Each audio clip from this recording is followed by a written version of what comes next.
I'll just give you the novice. So good morning, this is a Q&A session with Ludorum Studios. Our guys have been working over the tech park over the summer.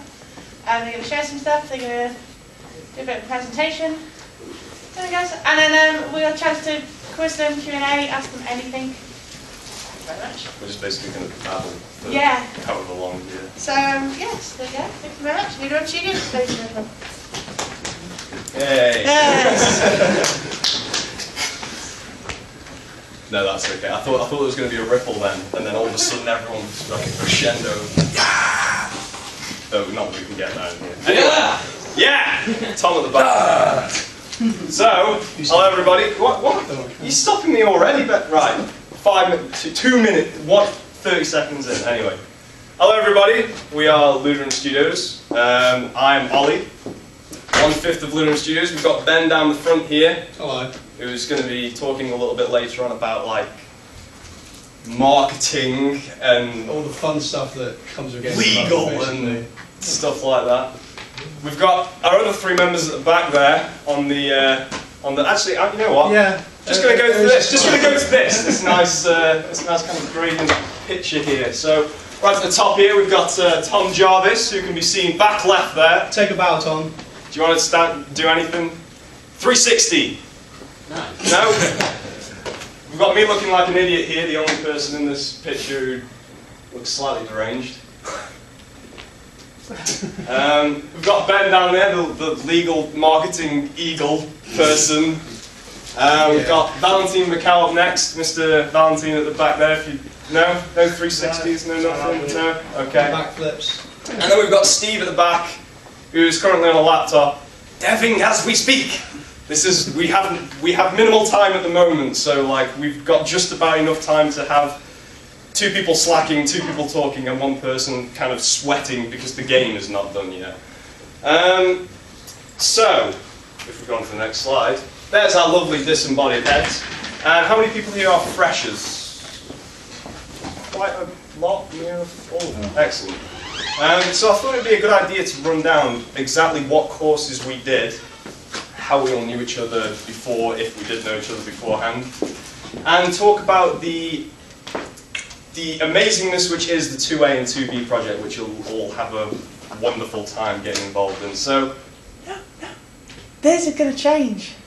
Changes for the freshers. Oh, it's amazing. Okay, I'll tell you about the 2A and 2B project, which used to be, and you can have fun figuring out what yours is going to be. So, we've got me and Tom on the top left there doing games design, which is just the generic, you know, you get to do jack of all trades kind of stuff. We've got Ben doing games design and programming, which is what, Ben? Yeah, it's just a fairly decent course. Mixture of it's what? It's decent, that's what it is. It's pretty much the core of the games design, so the modelling, and then you've got I think 1 or 2 core programming modules each semester. C plus C. Yeah, C#, C++, a little bit of Java as well, in the first year as well. Cool. Because the reason I wanted to bring some of this up is a lot of people have the chance to change courses kind of halfway through and things like that if they're not kind of feeling what they're doing. So, next one, multiplayer online games design. V, yeah. What do you do, mate? Multiplayer games, mostly studying how they're made and mostly how massively multiplayer games are designed. There we go. The course doesn't exist anymore. That course does not exist anymore, ladies and You gentlemen. may well be the last ever person to No, we've graduate. got 1 more graduating year. Okay. Cool. Sorry, V. Maybe, then you get something special. I Because we tried. folded it into... Games design and production, which is Steve's bag, which... Sorry, sir, is this the... Sir. Yeah, that's It is, yes. Sir. Come in, sit down. Question, sir? No, it's alright, don't worry about it. I got called First and last time ever. now officially old. I came here old. I'm already old and let's not get into that. So games design and production anyway. Steve, what do you do? It's mainly engines with a bit of everything on top. So mainly the main bulk of the cake is UDK maybe some new engine stuff with, I don't know what's going on this year, UDK, Unity maybe. All of that. All of the above, and a bit of a drizzle of like 3D stuff and things like that. So, throughout the first year, me and Steve kind of knew each other beforehand. We came to uni together, but none of these guys knew each other. And throughout the first year, these three kind of got to know each other. Me and Tom lived together. Yeah. Well, we have since we started uni, haven't we, Tom? Regrettably. It's been an emotional journey, and we met V towards the end of the first year. Yeah. So these three knew each other. Me and Steve knew each other, but we all didn't know each other kind of as an entire group. So all through the first year, we kind of got through what we did. We passed. I think there are more people. We're still standing. Maybe not. Ding. Hello. No. No, this is people. So yeah, we all got through our first year. We all kind of passed and whatnot. Still here. And then it was on the second year that we actually all came together and had the chance to work on something together, and that is in the 2A and 2B project, which I've been told is gone, but is getting better, so that's good. The 2A and 2B project was basically, there was some game ideas that were put out, and groups of people that you were allocated in were given the chance to work around the development side of that game, and the idea of it. So if it was something like starting off with the marketing in the first semester and like starting off with promotions and stuff like that, and then in the second semester you'd actually start developing the game, a prototype of the game, and then working on to actually making a demo of the game. So that's what 2A and 2B used to be.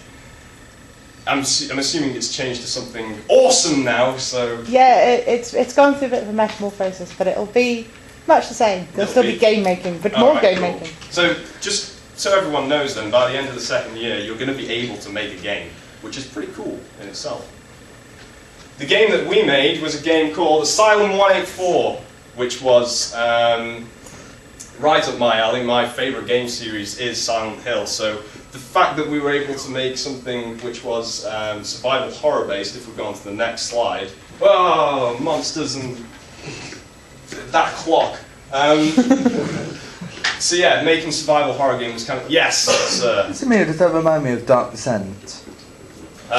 Yes. No, it's got the same graphic style. Thank you.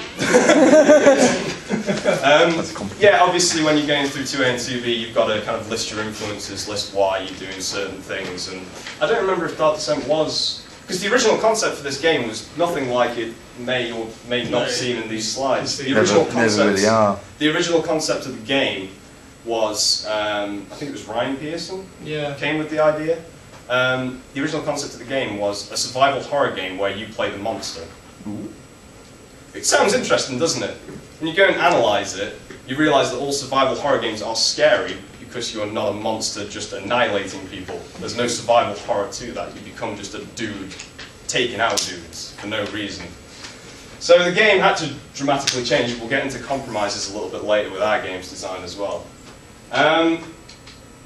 Yeah, so next slide if we can, Ben. Yep.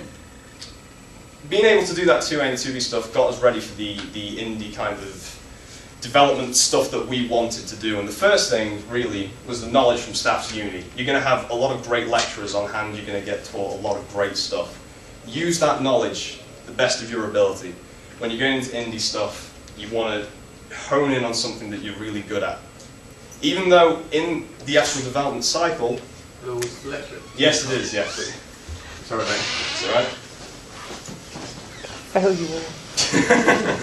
Even in the development cycle, you're going to be switching out a lot of paths. It's always good to have your kind of key thing that you can kind of work on and keep looking at. The second thing was that 2A and 2B project, which got us all meeting each other and kind of figuring out that we could work in the 5 that we wanted to work in. And the third thing was the support from Staffordshire Uni. Big reveal there. Support from Staffordshire Uni, who actually funded us to ultimately get us our own office and have our own development area. And let me tell you, having an office is an extremely helpful thing, as before we were working from 3 different addresses, 3 different locations, Skype, MSN, trying to just articulate ideas to each other, and it just, when you want to scream in someone's face that I don't think your idea is right, we need to do it this way. It's a hell of a lot easier to do it face to face than be like, I'm going to type faster than you and press enter before you, yeah, got you. And we know we've all been there. So yeah, eventually, our office there, and this was a picture that was taken for our AMA on Reddit. Yeah, so, next slide. What are we developing? We are developing a game called Ascension Arenas of War. Now, Ascension Arenas of War, if we go onto the elevator pitch, is essentially a fast-paced arena-style FPS with traditional skill-based characters found in MOBA-style games. So, yes. What's MOBA? MOBA is multi. Give me the actual full thing for it. There you go. League of Legends, that kind of style. So, this is not the original idea for the game, let me tell you. We're going to get into compromises and what the original pitch was after. But, yeah, essentially, that is as much as you need to know. Hello. Chairs. Attack them. That's essentially as much as you need to know at the moment. And we will have a bit of a beta kind of video a little bit later that we can show off. It's a couple of weeks old at the moment because we have to do a recording for something else, but you know, it kind of gives the idea of what we're actually doing. So, next up, software. You're going to be learning a lot of crazy, new, awesome software this year, but a lot of software that you're going to be learning from the uni is going to be high cost on licensing. That's the main thing. When you're an indie company, you don't want to first set up and be like, right, I've kind of got a game idea, it's kind of alright, not 110% like definite on it. I know, let's spend $3 grand on 3DS Max. Like, you don't, it's just ridiculous to say that you'd ever do that. So, paid licenses versus free licenses. Let's go down. You're going to learn stuff like 3ds Max, Maya, ZBrush. This is all your 3D modeling stuff. So if you start finding out within the first couple of weeks, first couple of months, first year or whatever, modeling's my bag, I like modeling. Know that Blender is out there. Blender is a free alternative. And Blender for indies is a godsend. As me and V, Tom, I think, for a little bit used it. For a bit. Yeah, so versus the $3 grand that you're going to pay here, this is entirely free. Sure, the interface is a little bit more clunky or whatever, but it's going to get the job done. Next up, oh, the elusive Photoshop. So Photoshop, you can get like a Creative Suite for how much? Was it like Close to 1,000. close to $1 grand or something like that? Though the name of this program may sound weird, GIMP is a great alternative to Photoshop. It does a lot of the stuff that Photoshop does, and more importantly, it's free. And then finally, we've got the engines down here. Now, I recently saw that the Uni have actually got a CryEngine 3 license now, and Unity is going to be used as well, and UDK also. UDK was what was around, what, when we were here like 2 years ago, 1 year ago, something like that. And it's probably still in circulation. But all of these, in their own individual way, are free to use. It is only when you go into a commercial release of something that you actually have to pay for it. So we're using UDK at the moment, and our one-off fee when we actually go to release is $99? Yep. $99, which isn't that bad. It's, what? Conversion, man. 60 odd quid. There you go, 60 odd quid. And when you've got a full product ready to go, it's going to be a hell of a lot easier to go up to someone and say, we need 60 quid to just release this game and we've got the potential of making money, as opposed to saying, we need 60 quid off the bat for no apparent reason, basically. You can use all of these for free, and yeah. Now let's go on to some of the gems. Now, in development with indies, you want to try and get stuff done as quick as possible sometimes, and doing that may mean cutting a few corners here and there, or just looking for software which isn't natively what you do it in. So, for example, on the first one, we've got something called Make Human. Now, with the characters in our game, it was all basically modeled around bipeds, so just people, dudes. And instead of going into, say, 3ds Max or Blender or something like that, and creating a biped from the ground up, creating a human, which takes quite a while to do if you're doing it by hand. Make Human is a nifty little program that you can literally load up, set up all the proportions that you want for a person. They will be naked, but the proportions for a person.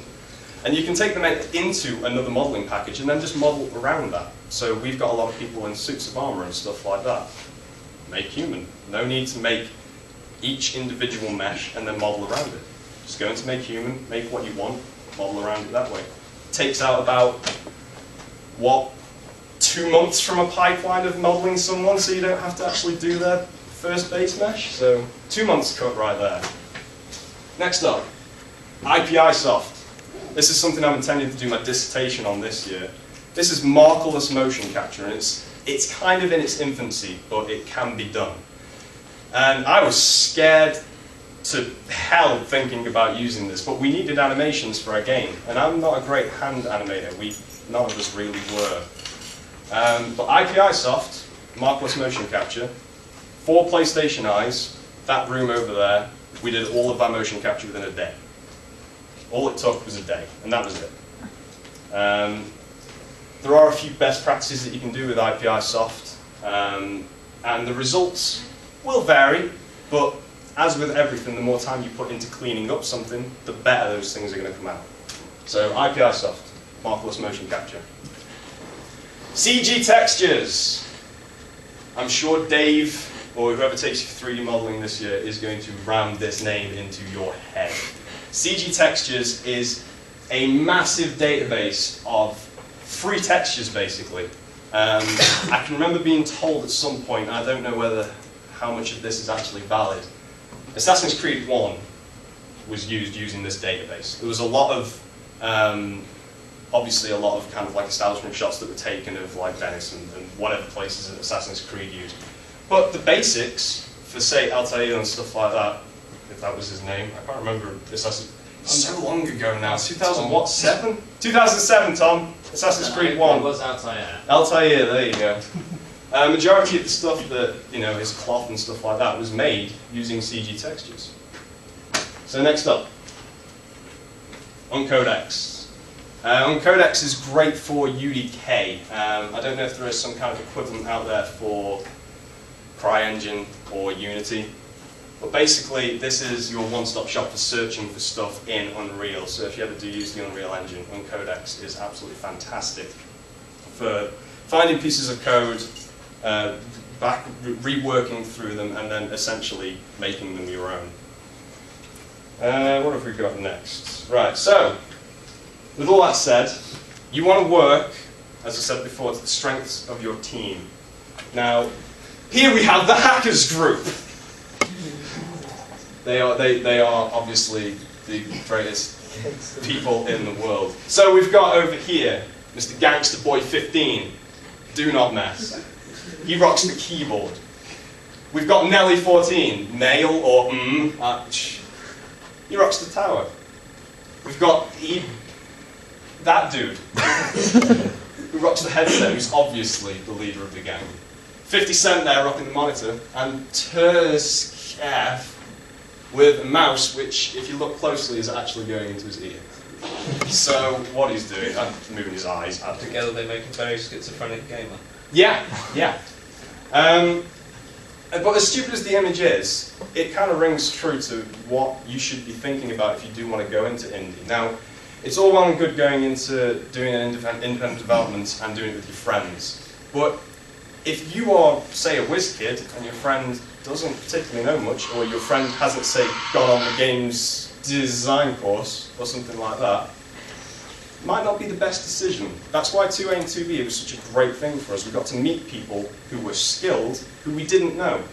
And Nia, you can quite easily say that, how many times have you told us, don't go into groups with your friends, always go into groups with people that you don't know, because that's where you're going to meet the interesting people and the people that... No one listens to me though. To a degree, Nia, we didn't listen to you. But yeah, each one of these people is a different component. All of them working together is what makes a great product. What have we got next? So, first part of development for us was a massive brainstorming session. Now, we'd come off a previous encounter, let's say, with a sixth member of Ludorum Studios, or the elusive... It wasn't Ludorum Studios then, but... No, it was a different studio entirely, but we had a sixth member who, for lack of a better way of putting it, was not in the hackers group. That's exactly it, basically. He was not kind of pulling his weight, and push came to shove, and that member had to leave. With that went the idea of our first game. So we were kind of left a little bit, you know, out there. We knew we wanted to carry on doing it. We'd already gotten to talks with the university about doing it. Thank you for coming in. You've given me a chance to take a swig of water. 20 minutes late. Sorry. Another caretaker man coming round. So yeah, we were hung and dry. We didn't have anything. So we went into a massive brainstorming session, and the style of brainstorming we did was roundtable style discussion, which is basically everyone comes with your drinks, everyone comes with this kind of table discussion. Everybody sits around it, and you basically don't leave until you've got something that you're kind of half happy with, or something that you know, we can do this. We can at least go ahead and do a prototype of this and see how this is going to pan out. Anything can be brought to the roundtable discussion, be it mechanics, plot ideas, locations, genres. It doesn't have to be a full idea for a game. You can say, I've got a cool idea for something where you use sticks to finish it off, Ben. Stab pigeons. There you go. So Stab Pigeon Simulator it has been conceived. And yes, I mean, you came with a couple of plot ideas, didn't you? Just flat out plot ideas. Yeah, literally just sort of 1 line, 2 line sort of overview of a narrative, Yeah. or like really like a specific mechanic that could be implemented in X amount of games. And it's these kind of things that when you start putting them together, so say stabbing pigeons with post-apocalyptic Russia, like you get post-apocalyptic Russia stabbing pigeon, stabbing stuff game. But ultimately, once all these ideas were down, they needed to be shortlisted. And what we did was we got every single idea that was kind of fledged out a little bit, or when ideas had come together, we kind of put them on one post-it note and we stuck them all over the wall. And basically one person at a time went up and said, I don't like this idea, I'm going to take it down. And if the rest of the room was quiet, no one contested it, it went down. And that was it. That was how the process went. Obviously when we came down to like the last five, six, it started to get a little bit more heated. People were in each other's faces and food was thrown everywhere. It was certainly a long discussion. It was about 8 hours. It took us around about this amount of time to all kind of settle on the idea that we did settle on. Now, I'm going to put up the idea that we settled on now, and we're going to do a comparison with it at the end to the elevator pitch, only a very small one. But Blank, because we didn't have a name, is a co-op game heavily focused around horror-based individual player experiences, whilst trying to complete missions in a squad. The players take on the role of mercenaries, each with their own individual traits and skills. The game is heavily focused on team play and will punish players who do not help the team. Now that's the elevator pitch. And for those of you not aware of not familiar with the term elevator pitch, if you have an idea for a game and you get stuck in an elevator with, say, someone from Bethesda or something, you've got them confined to that space for the entirety of that elevator ride. They can't go anywhere unless they're getting off on a floor before you. Like, they can't go anywhere. You've got that amount of time to talk to them about your game and to get them excited. If you haven't got them excited by the elevator pitch, those doors are going to open and he's going to bolt, basically, because you're a crazy guy trying to sell your game idea. So that would be what I would say to someone in an elevator, and hopefully it would get them intrigued a little bit, at least to the MOBA stylings and the individual horror experiences. What have we got next? Pipelines. So, pipelines are what you set up inside of your company, person to person, as to what your process is going to be for developing your game. And there are multiple pipelines within a development. It's not just you do this, and now you do this, and then this guy makes it work, and it's done. Like, it's never that. There are 20, 30, 40, hundreds of different pipelines that go on at any given time. So the definition of a pipeline, before we get started, is, well, there's a fish in a pipe there. A sequence of processes in which the output of one becomes the input of the next. So, what this actually gives you, once you've got your pipeline set up, which I'll go into in a sec, is a steady and consistent work, progress, let's say. Like, you're constantly getting stuff out. So, let's say, for example, a pipeline between me and Ben is I get the money, and Ben goes to order the pizzas, and then he brings them back, and I eat the pizzas. That would be, in essence, a pipeline, because we're switching between two different people doing that. If it were to then switch, and Ben were to get the money, and I were to get the pizzas, Ben might give me not enough money to get the pizzas. Hell, I might not even know where to get pizzas. And then we'd all be in a bit of kerfuffle, and we'd have no pizza to eat. So that's a very dumbed down version of a pipeline going wrong. Less room for error. I just went into that. And the same applies for an individual workflow. So the difference between a workflow and a pipeline is a workflow, you do it by yourself in a dark cave and no one kind of sees you doing it or whatever. A pipeline is something that once the final product of what you finished working on is done, it goes on to someone else and they take it that little bit further. So let's go for an example of a pipeline. Modelers, me and Ben over here. Me and Ben would model something. The pipeline would then take it to Tom Jarvis at the back there for unwrapping. It would then go on to Valentine Macau for texturing. And past Valentine Macau, it would go on to Tom, who would then put it in the engine.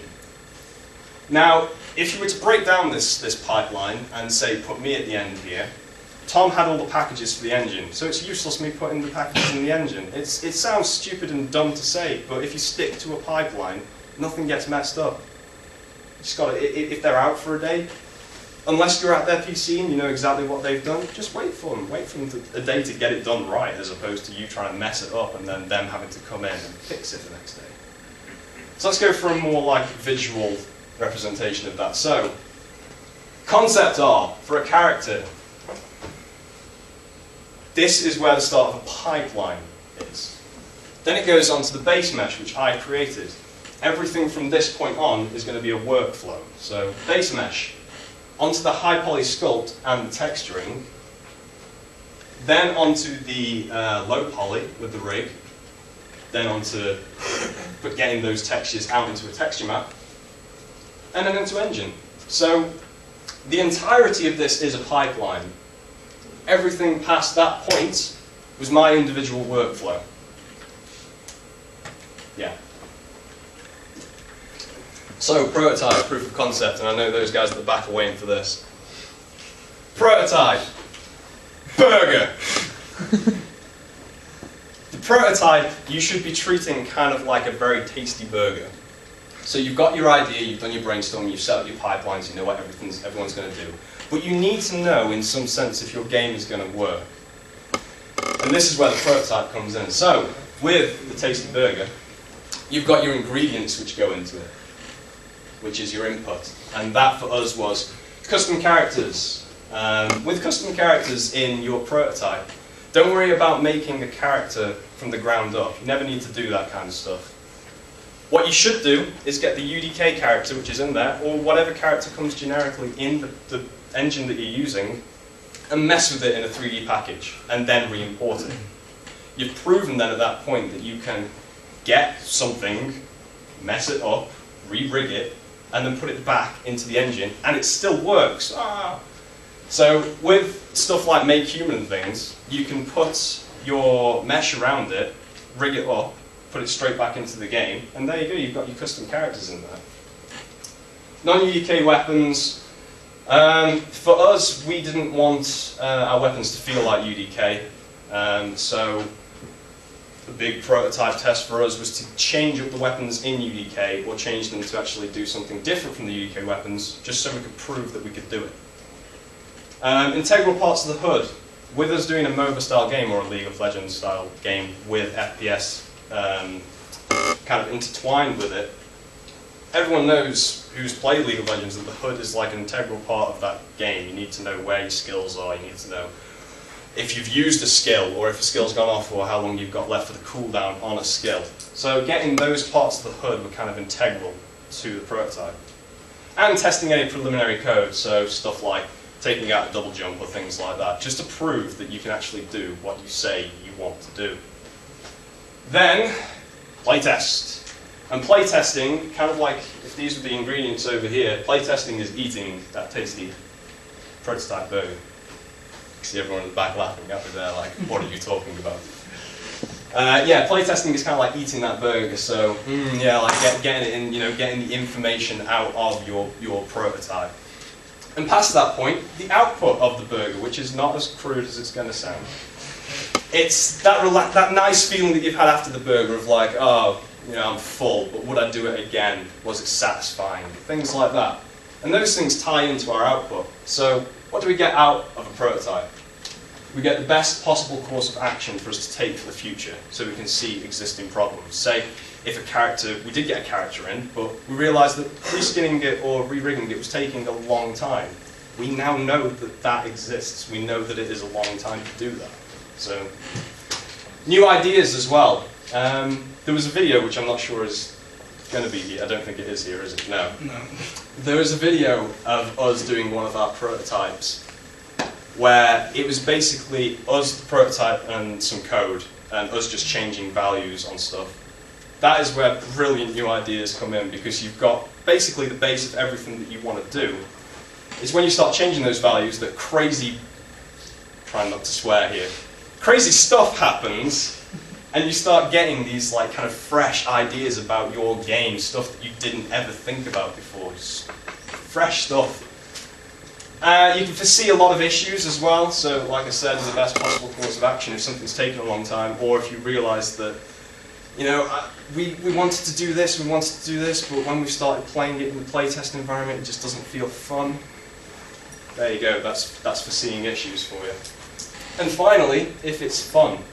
If your game's not fun, like if you're not enjoying it, and if you're not enjoying the fruits of your labour coming to fruition and being like, this is kind of boring, but it works. Nah, you don't want it to be kind of boring and it works. You want it to be fun, and you want to feel energized to keep adding more to it and making it fun.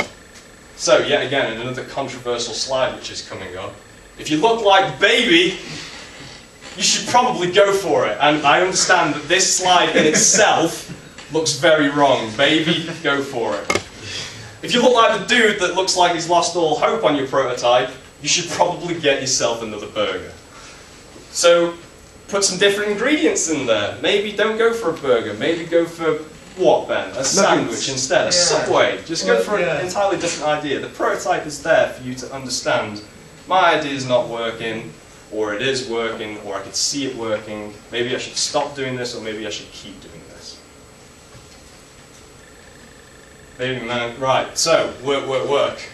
Once you've got to that stage and your prototype's working and you're all kind of sitting around saying, yeah, we should probably do this. That's where this comes in, which is just a lot of laborious, hard work which just goes on for a long, long time. Many long days. Many long days. And I'm going to get onto it in the next slide about UDK and the easiness of skinning UDK, let's say. But content creation is going to be a massive kind of a massive hindrance if you're doing anything in the 3D world. If you're a 3D artist prepared to get rammed, basically, you got to do characters. There's just so much stuff. So much stuff you don't even think about. Yeah, so much stuff you don't even think about. So we've got like some characters. We've got like a turret up here. This is IPI stuff that I was talking about before, which is the markerless motion capture. We've got some very early build of the game, which I can't even remember where this was from, because we don't even have dual-wielding weapons anymore. But this is kind of like an example of like just a stupid little test HUD that you want to put up. And all of these buttons at the time worked, the armor thing worked and stuff. And this is Google SketchUp, which Nia swears by, which is basically a tool for laying out maps and stuff like that. And I'm not sure how Google actually marketed themselves. Is it just for like architecture stuff and things like that? Everything. Everything. So there you go, Google SketchUp as well. So, I've said that we were using UDK, and I said I was going to get onto this slide, but skinning UDK, easy mode, obviously, because, you know, you're making an FPS, and UDK natively is an FPS. It must be easy just to kind of throw in all your models and whatnot, and just kind of make it all go, and no, it's not that. Wait, what? So, this is a short list of a compilation of the stuff that goes into easy mode reskinning UDK. A lot of character stuff there. There's just character stuff which you don't even comprehend at the time. You're not sure, like, should I be doing this or should I be doing something else? For example, that first one, third-person characters, the pipeline that we saw before with the pictures and everything, that one encompasses that in our game 5 times. So it's a long, lengthy process just to get third-person characters in the game. Animation as well is another big thing, and if you've got enemies in the game as well. And enemies in the game that aren't even bipeds, which is something that we originally were going to have and had to cut out due to time constraints. So if you want to get like cool big spiders or whatever going across the floor, you've got to understand that you're going to have to take time to A, model that, B, get it like sculpted or whatever, unwrapped, textured, in the engine. You've got to get that rigged as well. And then on top of all that, you've got to spend time doing custom animation on top of that. So I'm not saying don't do it, I'm saying that it takes a long time to go along the easy route of skinning UDK. I'm trying to think if there's any others on here which are particular server browsers as well. Like you would have thought UDK being a multiplayer game that it's quite easy to get like a server browser going and just connecting to your mates and just having fun and being able to do that. Let me tell you, if you want to get a server browser going in UDK, you have to have quite a long headache for quite a long time, sorting out where you're going to be putting the information, where people are going to be pulling that information from. Yeah, and then on top, music, FX, you've got to have someone that can do all that stuff for you as well. Steve's pointing. Hello. What's sky domes? Sky domes, right. So, you know when... Have you played Halo before? No? Have you played anything with sky before? Skyrim. Skyrim. Have you played Skyrim before? Yeah. Yeah. So, in Skyrim, when you're running around the world and you look up and there's a sky, that's essentially a sky dome. Oh. And basically what it is imagine a tennis ball cut in half and then you paint a sky on the inside of it and put it over your world. It's a dome for the sky. It was a stupid question, really. No. I mean, like, believe me, if I'd come in on my first year and people were like, oh, sky domes, you should do one, I'd be like, yeah, I'll go and look that up or whatever. It's always best to ask than not to. Yeah, just a lot of stuff goes into it, and we haven't even got like intro games, intro videos, intro game cutscenes, and pre-rendered cutscenes as well. So much stuff goes into UDK, and it can be a little bit daunting. So with all of the stuff in our game that we realised that we were going to have to do, we kind of went for about 3 months of just constantly churning out content, and then we had a massive March meeting. Oh, sorry, didn't even realise that I put that in here. None of that before even talked about any of the game code that needed to be done. So you've got all of that stuff before, which was all content creation stuff. None of the game code was even kind of thrown in there, so game code on top of that. But yeah, there's some compromises that need to be made with your design if you're running into a few roadblocks, and I think we've got an image which kind of, there you go. So, we've got an iPhone here, which, you know, it's fast, it's sleek, it does apps and everything, but as it says, it falls to the floor, break the screen. Good old trusty Nokia 3310? I believe it is, yeah. Falls to the floor and breaks the floor, and you can still make calls. And he's rocking one, I think, or rocking a Nokia. He's rocking an old Nokia. So yeah, compromises. So if we go back to our elevator pitch from before, we had Blank as a co-op game heavily focused around horror-based individual player experiences whilst trying to complete missions in a squad. Players take on the role of mercenaries, each with their own individual traits and skills. The game is heavily focused on team play, and will punish players who do not help the team. A lot of this bottom part here could be considered fluff, but due to time constraints, due to us having 5 members in the team and us potentially, this is a good lesson, us potentially taking a little bit more than we could actually do, like just taking too much of a grand idea out of everything, we had to rein it back. And it's unfortunate that we had to rein it back, but we had to rein it back to Ascension Arenas of War aims to mix fast-paced arena-style FPS with the traditional skill-based characters found in MOBA-style games. Now, I do say that it was quite a disheartening, I think, to watch your original idea get kind of mauled and broken apart, pieced back together. But at the particular time that we had that meeting, the bottom line was we either change this game up, make it something that we can do in the time frame that the university have given us, or we're not going to have a game. And when it comes down to that decision of like, I've got my creative side over here that wants to do 1,000,001 things, but I know we can't do it, and then I've got my other side over here which is like, just change the game so you can release it. It's a bit of a compromise that you've got to make. Hopefully, from this talk, you'll be able to put yourselves in positions if you do go into indie that you don't have to make these kind of compromises, that you've got enough time to sit down and do your idea as thoroughly as possible. We were on a strict kind of deadline of 1 year. You have 1 year for this game, 1 year for this office. After that year, like, get out of here. Like, we've still got like board meetings and stuff that we have to go to and things like that. But by the end of this year, we're going to have a beta at least. And a beta is something that you can then go and take on to publishers. And if you're not even going to take that on to publishers, a beta is then something that you could show companies and say, right, I've been to hell and back, basically. I've done so much of this stuff. Go up to Blizzard, go up to Rockstar North, go up to whoever. The fact that you've tried to make a game and gotten as far as you have can speak volumes about how far you're willing to go in the industry. And you've done it all on your own back as well. Obviously with their viewing support money-wise, but you've done it all on your own back anyway. So, we went from this, before shot, before any of our compromises, lowest of the low. After we made some compromises, yeah! Woo! Nice stock image here. We love stock images in the office, by the way. The worse that they look, the better. I love this guy.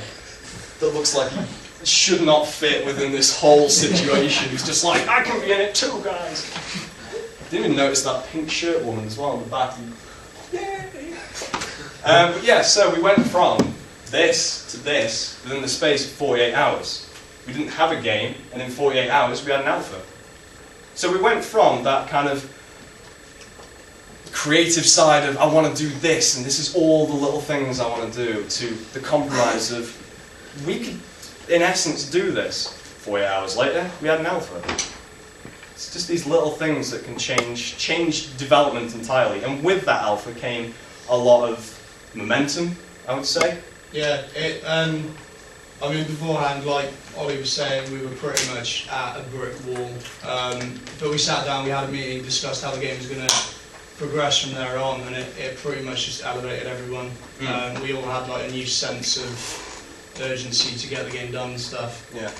And with the alpha then being done and us playing it in the office and everything, it gave us time to start refining on stuff as opposed to worrying about having to make new stuff. So we had a plethora of weapons already in the game, and we had, what was it, maybe in the 20 or 30 that needed to be made and go in.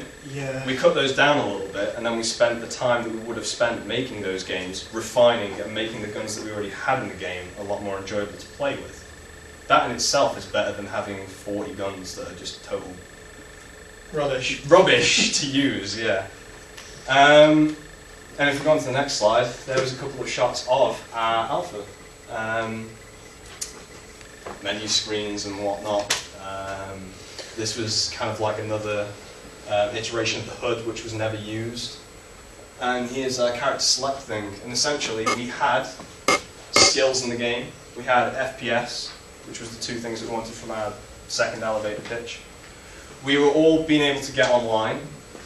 Class selection was happening after every single death as usual. And yeah, that was about it.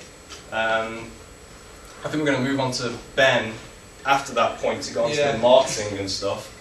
But essentially, this alpha sprung onto betas, which then sprung onto the horribleness of having to promote your game, which I'm going to let Ben get into because I don't want no part. So, Thank you. Ben, if you want to